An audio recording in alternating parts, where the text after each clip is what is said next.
hi everyone. Good evening. So, kakauwi ko lang galing sa trabaho. Bitaw, bagura ko nakauli. So, for today's update video everyone, kay gusto lang nako i-unboxing ang gihatag sa akong sis from SG. So, sa lugay-lugay, gikan siya sa SG na pending ang regalo sa kuha. Iyang pasalubong eh. This is not regalo, is pasalubong. So, eto na siya everyone. Eto na siya.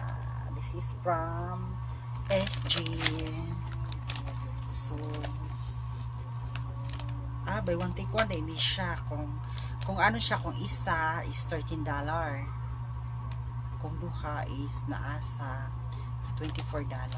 So, eto na siya everyone. I-open na natin siya. Ato ng abrihan.